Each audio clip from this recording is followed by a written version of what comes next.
നേരാങ്ങനെ ക്ഷമിക്കും. എന്റെ ശക്തിയുടെ ദേവനായ ആരോമനാകളെ പൊറുക്കിൻ. കാര്യമില്ലാതെ ഒരു എറുമ്പിനെ പോലും കൊല്ലാത്തവളാണ് ഈ നേർപങ്ങളാർ. കടലിനോളം ക്ഷമിക്കാൻ കരുത്തുള്ളവളാണ് ഈ പെങ്ങൾ. എന്റെ ക്ഷമയെല്ലാം മൺപിട്ട പോലെ ഇടിഞ്ഞു പോയ ആങ്ങളെ. പക്ഷേ അധർമ്മത്തിന് വേണ്ടി പൊന്നാങ്ങളയുടെ മകൻ വാളെടുത്തിരിക്കുന്നു. ധർമ്മത്തിന് വേണ്ടി എന്റെ മകനും വാളെടുത്തിരിക്കുന്നു. നേരാങ്ങളയുടെ ചോരക്കച്ചയാണ്. ഇത്ര പാദങ്ങളാണ്. നാളെ സൂര്യൻ തലയ്ക്ക് മീതെ വരും മുമ്പ് പൊന്നാങ്ങളയുടെ മോൻ ചന്ദ്രപ്പന്റെ മാറിലെ രക്തം കുടിച്ച് ഈ വാളിന്റെ ദാഹം തീരും. ഇത് സത്യം, സത്യം. എന്റെ പൊന്നാർച്ച, നിന്റെ ആരോമനാങ്ങളെ പറയുന്നത് ഒന്ന് കേൾക്കുന്നു. എന്റെ മകനെ കൊല്ലരുത്, എന്റെ മകനെ കൊല്ലരുത് ആർച്ചേ.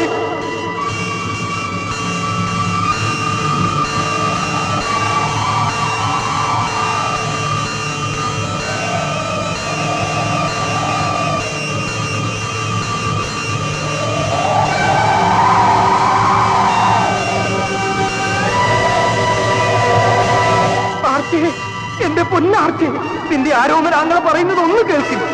എന്റെ മകനെ കൊല്ലരുത്, എന്റെ മകനെ കൊല്ലരുത് ആർച്ചേ. ആങ്ങളെ, എന്റെ പൊന്നാർച്ചേ, നീയല്ലേ അവന് പൊന്നും വയമ്പും വരച്ചു കൊടുത്ത് എന്റെ കുറ്റവും കുറവും തീർത്തത്? പൊന്നരഞ്ഞാൻ കെട്ടി കാവിന് വലത്തിട്ട് കളരി തൊഴിച്ച് ചന്ദ്രപ്പാന്ന് പേര് വിളിച്ചത് നീയല്ലേ ആർച്ചേ? അതെ അങ്ങനെ ഈ പകല് തന്നെയാണ്. എന്റെ മോനെ കൊല്ലില്ലെന്ന് പറയുന്ന ആർച്ചേ, പറയുന്നു. ഇല്ല അങ്ങനെ ഇല്ല.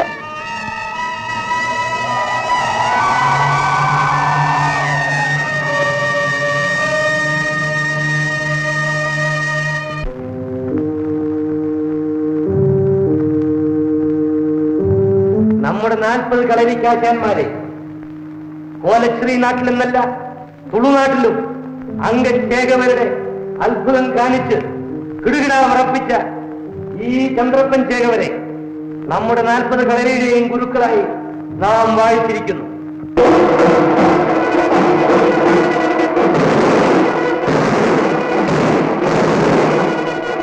ശിഷ്യന്മാരെ, മായാജാലങ്ങളുടെയും മഹേന്ദ്രജാലങ്ങളുടെയും നിറകുടമായ എന്റെ അമ്മാവ, പരിഹാസത്തിന്റെ തീച്ചൂളയിൽ ഉരുകിക്കഴിഞ്ഞ എന്റെ ആത്മാവിനെ ആദ്യമായി അഭിമാനത്തിന്റെ പൊൻതേരിലിരുത്തിയ ധീരതയുടെ പടവാളായ തമ്പിക്കുട്ടി, ഞാൻ ഇന്നു മുതൽ എന്നെ മുഴുവനായി നിങ്ങൾക്ക് തരുന്നു.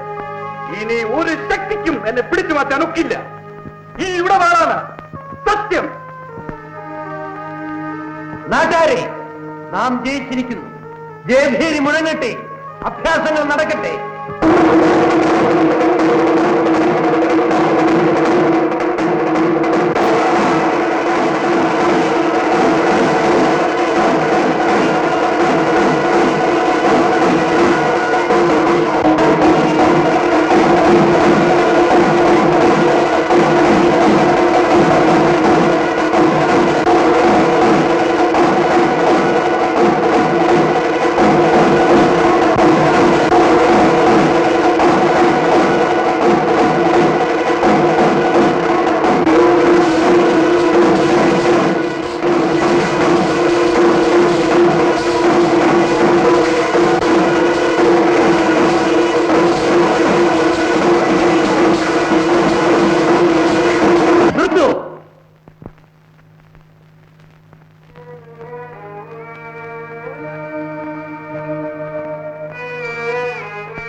അമ്മ,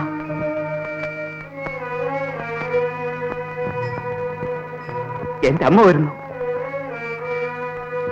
അമ്മേ, അകത്തേക്ക് വരും.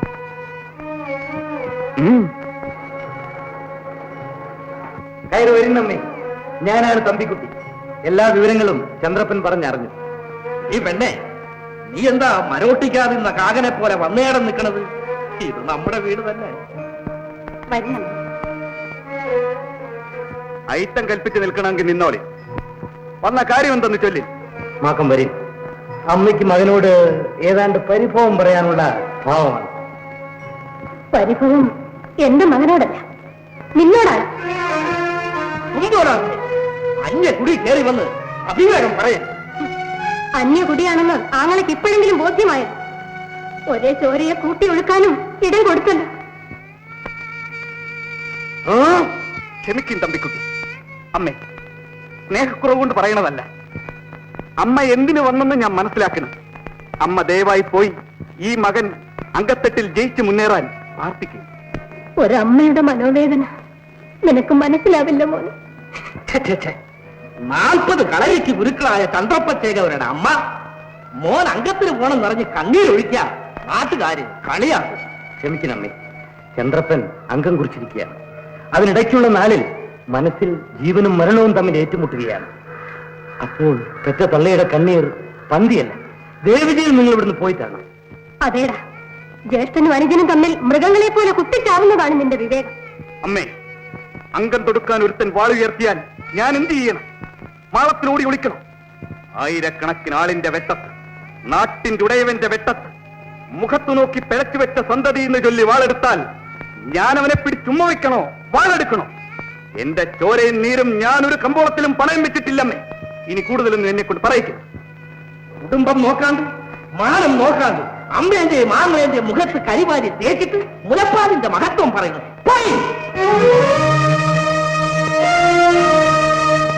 മകനെ, എന്നെ കൊന്നോളെ.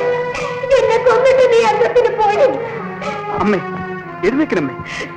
എന്റെ ശപഥം ഞാൻ പിൻവലിക്കില്ല. നിന്റെ ജീവനേക്കാൾ വലുതാണോ നിന്റെ ശപഥം? അതെ അമ്മേ, ഇത് വെറും ഒരു ശപഥമല്ല. എന്റെ ജനനം അംഗീകരിക്കാത്ത, എന്റെ അവകാശങ്ങൾ നിഷേധിക്കുന്നവരോടുള്ള ശപഥമാണ്. ചന്ദ്രപ്പൻ ഈ അംഗത്തിൽ നിന്ന് വളരെ പരമ്പര ദൈവങ്ങളാണ്, പിന്തിരിയില്ല. അമ്മ സമാധാനിക്കും. എന്റെ കയ്യിൽ പൂവും പ്രസാദവുമല്ല, വാളും പരിചയമാണ്.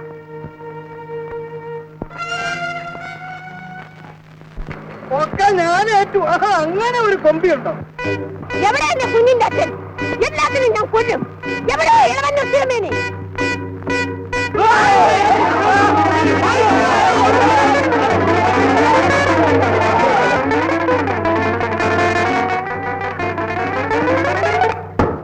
എടാ കേസു, ഇത് എങ്ങനെ തറയ്ക്കൂടാ? എന്റെ ചങ്ങലയ്ക്ക് നീളമില്ലാശാനെ.